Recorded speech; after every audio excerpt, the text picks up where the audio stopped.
Hey guys, it's Jen. Welcome back to my channel and welcome back to another What's for Dinner video and welcome back to another day of Vlogust. Today I'm sharing 5 dinners with you that were inspired by what was in my pantry and freezer. I'm going to be making some pork chops with stuffing. I'm also going to be sharing my recipe for potato soup. Along with that, we had some ham and biscuits. I'm also going to be sharing how I made some shredded chicken tacos in my Instant Pot along with a side of corn with bacon. I'm also sharing my recipe for cheesy potatoes with kielbasa, and then last but not least, some good old spaghetti with a side of bread and a garden salad. I also wanted to mention that today's episode of Vlogust is a collaboration with my good friend Christine over at the YouTube channel Frugal Fit Mom. If you guys for some reason do not know who she is, make sure you check out her channel and her video. I will have both of those linked in the description box below. She's also going to be sharing some pantry inspired meals with you guys, and she does a lot of content on her channel similar to what I do, although she does focus a little bit more on the budget aspect of things. So if that's something that interests you, go ahead and head on over, tell her I sent you. And if you are coming over from Christine's channel, welcome. I hope that you stick around. But seriously, go check her out. She is a super mom. She knows how to cook everything. She will even teach you how to make foolproof bread, which is something I really haven't quite mastered yet. But anyway, let's get started with these meals. These meals are not fancy. They are good old meat and potatoes for the most part meals. I live in Iowa, and so here in the Midwest, that's what we kind of gravitate toward, is meat and potatoes for some reason. But anyway, this first meal is super simple. I had some shake and bake in my pantry, and this is the original pork flavor. I had 6 pork chops, and I just went ahead and rinsed those off and shook them in the bag with the coating just per the package directions, and super easy. Bake those in the oven. I'm also making some stovetop stuffing on the side with this. If you guys watched my weekend prep video, this is where I said this meal was brought to you by many boxes of processed foods, but you know, sometimes we need that, especially as busy people and busy parents. Sometimes you just have to take some help from the store. So I did also make some pork gravy that came from a packet, and then I also made some instant mashed potatoes along with the pork chops, and then I steamed some cauliflower on the side as well. So here's what we had for dinner on this night: mashed potatoes, gravy, some stuffing, pork chops, and cauliflower. It hit the spot, and it was pure comfort food, which is just what we needed on that evening. Okay, so next up, I'm going to share with you my recipe for potato soup, and I will type this out in the description box below.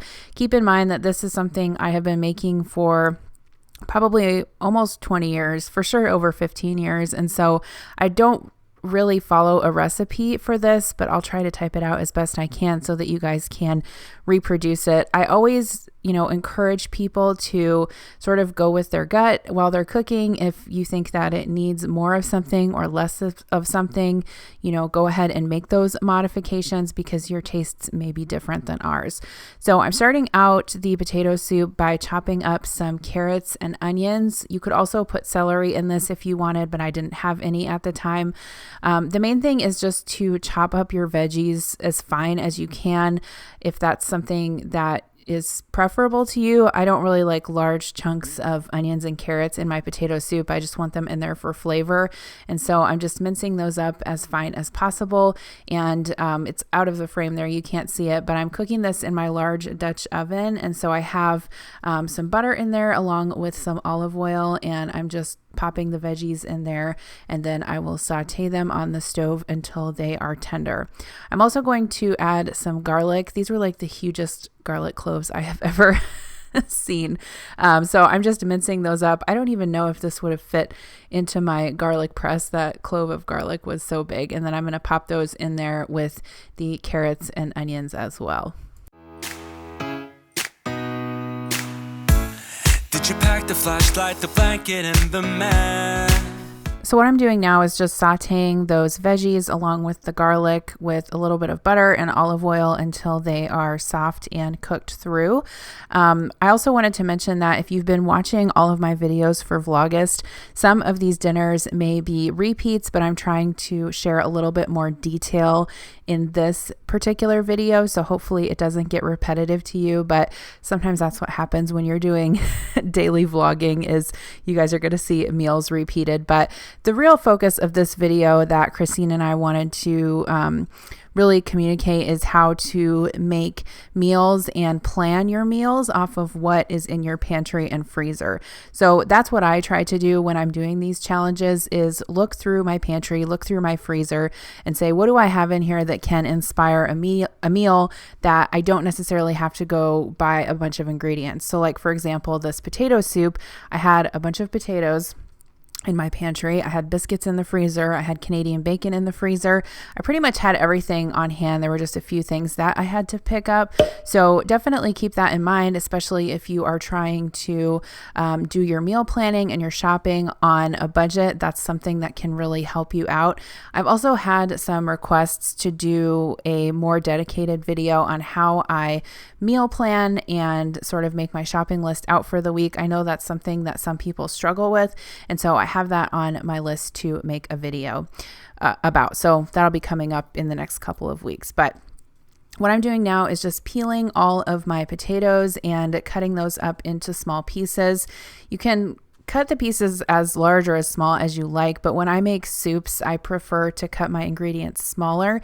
That way it's easier to eat on the spoon. So now the carrots and onions are mostly cooked through. I'm going to add my cut up potatoes along with some chicken broth. So you could also add vegetable broth if you wanted to make this vegetarian. I usually add chicken broth for flavor. You could even add some water and seasonings if you don't have chicken broth. It's totally up to you. Whatever you have on hand will work. So I added about 4 cups of water, and then I use the powdered bouillon, which is like the Knorr powdered bouillon you can get in the spice aisle. And then I also used a cube of veggie stock that I got, or that I had in my pantry. Another thing I was trying to use up. Here's what that chicken bouillon looks like. So now you just want to bring this to a boil and let that cook until all of the potatoes are tender. And then later on in the cooking process, we'll add the milk, and that's what will make it creamy. So here's this bag of buttermilk biscuits. I seriously had these in the bottom of my freezer and I kind of forgot that I had them. So when I did an inventory, I thought, I'll use these on a night when I make potato soup, because I always like to have ham and biscuits with potato soup. So here I'm going to mix up some flour with some milk. So I'm going to use about 2 cups of 2% milk with a 1/4 cup of flour, and you just whisk that really well in a container before you add it to the soup. Make sure that you do whisk it up really well, or it will make your soup lumpy. And then once that is combined, you can just pour it into the hot soup, stir it around, and that will help to thicken up your soup. You can also use whole milk. You could use half and half if you wanted. I usually I use like half whole milk or half regular milk, half and half, but use whatever you have on hand. I'm trying to reduce my calorie intake a little bit, so I just used 2% milk. I added that, and then I added about another 2 cups total of milk. So this makes a large pot of soup, but no worries because it's great for leftovers. Once it simmers, this is how it looks when it thickens up. If it needs more thickening, you can add some potato flakes to it. That's a good trick to thicken up your potato soup, and then obviously taste it for additional salt and pepper. So here's my biscuits after those cooked up, and then I had some Canadian bacon, like I said, in the freezer that I wanted to get used up. So I just fried that up in a skillet, and then we served that with the potato soup. This almost seems like it should be a winter meal, even though it's summer here now, but I hadn't had potato soup in so long, so this really hit the spot. So here's what we had for dinner. We had potato soup with some cheese and bacon bits, and I cut up some chives on the top. We also had the biscuits with some Canadian bacon and some saltine crackers, and that was dinner on this night. And bonus, we had lots of soup left over for lunches for the remainder of the week.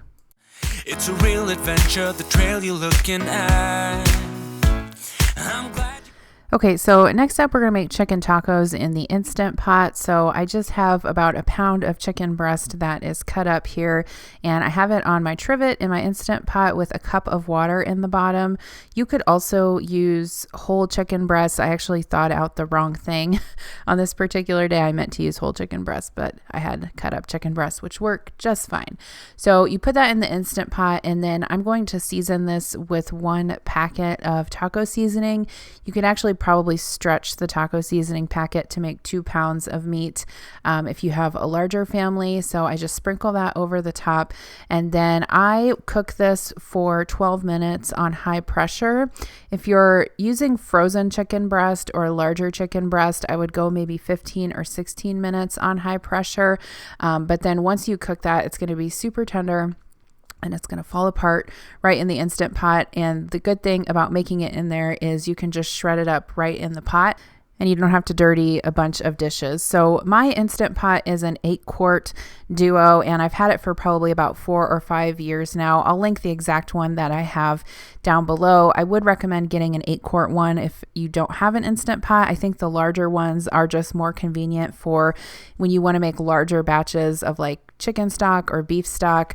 You can also make large batches of chili in them. Even if you don't have a larger family like us, we only have 4 people in our family, I still think that the larger one is more valuable. So on the side with this dinner, I'm also going to make some refried beans, and I've been liking to bake my refried beans in the oven. I just think that is so much easier. So what I do is I just take a casserole dish and I spray it with cooking spray, and then I spread the refried beans in the bottom of there. This is my favorite brand. It's the La Preferida brand, home style. And then I sprinkle some cheese on the top. I just put some foil on it, and usually I bake this at about 400 degrees for maybe 30 minutes. Make sure that you do cover it, because if you don't, the beans will definitely dry out. And then while the beans are cooking, I can also wrap my tortillas in foil and heat those in the oven as well. So on the side, I'm going to make some corn with bacon. This recipe kind of came about just because I was trying to use up what was in my fridge one day, and I had half a pack of bacon and I had some corn on the cob, and I thought, that would be good together. There's this restaurant that Adam and I go to sometimes, when we're not in the middle of a pandemic, we like to go to this restaurant, and they have this chorizo sweet corn, and I've tried to recreate it at home before and I've never quite gotten it right, but I had this idea to use bacon instead of chorizo, and Adam really, really likes it. So what I'm doing here is just husking my corn, making sure that I get all of that silk off, and I'm going to end up cutting this off the cob. If you don't have fresh corn on the cob, you could use canned corn or frozen corn for this recipe. I don't think it would have quite the same texture and flavor as fresh corn, but it would still work. So I'm going to cut the kernels off of that. The easiest way to do this is just to put a small bowl upside down in a larger bowl, and when you cut the kernels off, most of them fall right into the bowl. There are some stray ones that will fall on the floor, but that's what your kids are for, right? So once I got those cut off, then I just sauteed my bacon in a nonstick skillet. Now you can drain out some of that grease if you want. I didn't. I just left it in there so I could fry the corn in that. And then you can just season this with salt and pepper. Go easy on the salt at first, because bacon in and of itself is pretty salty. You don't want to over salt it.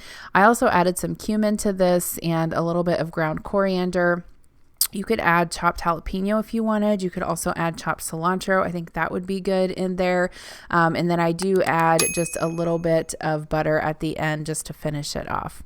So now I'm going to get some of my toppings chopped up for my tacos. I'm going to start out by chopping up a red onion. Came for a while, I thought you might be bailing. Is that the same yellow shirt you used to wear? But 1,000 years seem like almost no time now. This guitar right here, do you still remember how I played for you? I was crappy, but you sang along. And So you can top these tacos with whatever you want. Like I said, cut up some red onion and some fresh cilantro. I like having cilantro and onion. It just kind of reminds me of having tacos in a restaurant. And then I also cut up some tomatoes and some lettuce. And I also am going to put some sour cream on the side. Basically, this is how I clean out my fridge. Just whatever veggies I have in there, just chop up and we use that on top of the tacos. Tacos also make great leftovers. So it's nice to have that in the refrigerator so that you can have it for lunches for the remainder of the week or even another dinner if you want. Lastly, I just needed to shred up some cheese. I always think that shredded cheese or like freshly shredded cheese tastes so much better than the stuff in the bag, but obviously you can use whatever you have on hand. I either end up with like a lot of cheese in my fridge or no cheese in my fridge. So this time I had a block that I needed to get used up. So here's the chicken. I basically just took my Pampered Chef mix and chop and used that to shred up the chicken in the bottom of the Instant Pot. If you have larger chicken breasts, you could also use a hand mixer. A lot of people do that to shred up their chicken. And you can also drain that excess liquid off if you want, or just use a slotted spoon. So there are the beans and the corn, and then like I said, I warmed up my tortillas in the oven in some foil, and then we had our toppings. So I also heated up some queso that we needed to use up in the fridge, along with the cheese and chips. And then we had some salsa, some tomatoes, some taco sauce, and then our other toppings. And so this was our dinner on this night. It's everyone's favorite. No one complains when we have tacos. So I had one bean taco, one chicken taco, and some corn on the side. I thought you knew I could die to keep you near. We've got a fire in the tent. It's 5:30. Okay, so next up is a really simple dinner of kielbasa and cheesy potatoes.